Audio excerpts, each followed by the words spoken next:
I'm gonna piggyback off what Don said. Like, I don't think much change. I think we just came out with had fun. Like, I feel like it was that third quarter we had fun, and once we had fun, we just win basketball game. That's Cavs basketball. And also we played off our defense. Like I said, like if we turn our defense into offense, we're gonna score a point. Like, we got one of the best scorers in the NBA, a couple of the best players in the NBA. So we're gonna score, but once we turn defense into offense, it's not too many teams can beat us. You mentioned fun. From your perspective, how important is playing with joy to the success of this team? I mean, it's the world. Like, there's gonna be ups and downs. There's gonna be adversity, but when you play free, when you play basketball, we're all here for a reason.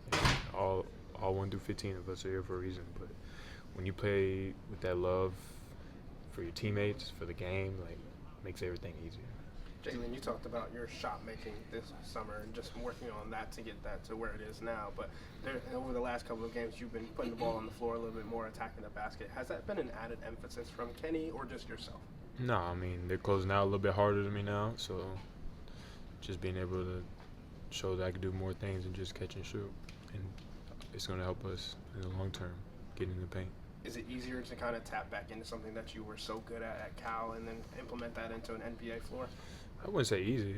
I don't think anything on the NBA court is easy. There's really good players on the court, but like I work on all this. Like, everything that I've done leading up to this point in my NBA career, like, I work on it. You know, last year I learned a lot, and I got to work on my game a lot and see how I can implement my game into the NBA court. So, yeah. Jaylon, going back to the conversation about joy, did you sense over the last week or so that was missing from you guys? I wouldn't say missing, nah. I wouldn't say missing, you know. I think we just need to be over joyful, right? That's how I would put it. When we're like together and super happy, laughing, having fun, obviously we're serious about our craft, but being that team that, like, is connected, I feel like that's when we're at our best. You guys had 80 points in the paint. Just how much of a point of emphasis was that against them? Yeah, I mean, it's been a point of emphasis for a while. Like, we're shooting a lot of threes, right? And when we get those paint touches, we're going to get open threes. So it wasn't an overemphasis, but I think we did a good job of it. At this point, you can play with anybody, but CP, Dean, Evan, and Donovan together with you in the third, I feel like that really got the guys going there in the third. What was good working well with that lineup?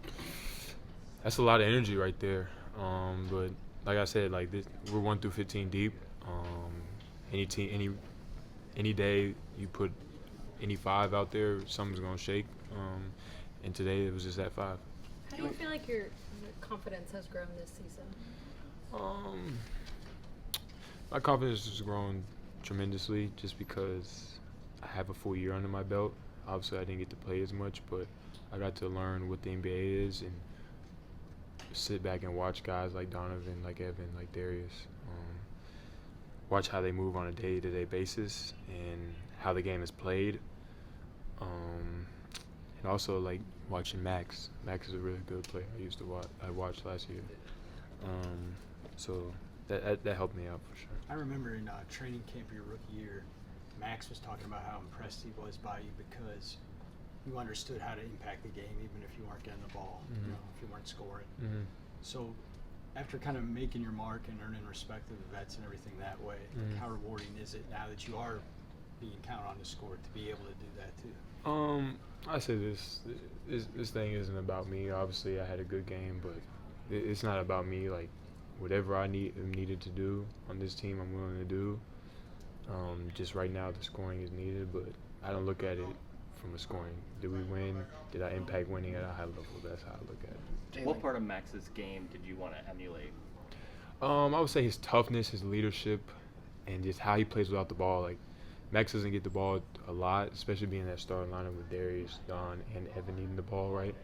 But how he moved off the ball and how he impacts winning at a very, very high level, and you've seen that throughout his whole career. Jaylon, you talked about this in the preseason about just working out with Craig in the summer. To see him come in and get more minutes now and also have that impact on the defensive end, guard players like De'Aaron Fox, what does it mean to see him do that, and what have you learned about him? I mean, I already knew Craig was a hooper. I mean, obviously last year we did a lot of stay ready runs. Me, him, and Tristan. It's a lot of trash talking. Let's just say that. So yeah, I knew Craig was a hooper, and I'm not surprised by any of this, and he deserves all the opportunity he gets. Hey, Last question. obviously a young guy who's just getting his feet wet with you is Chris Livingston. Mhm. But he played well in Toronto. Mhm. I know he got in just the very end tonight. But what do you know about him, and what are your impressions so far? I've been knowing him for a little while throughout the basketball community. I knew he was a really talented player coming up. He's from here, or Akron. I don't know if anybody takes offense to that, but he's a really good player, right? I mean, he's came in confident. We're gonna need him some games out of this year, like we needed him in Toronto. But I'm happy for him, and hopefully we can keep growing with him.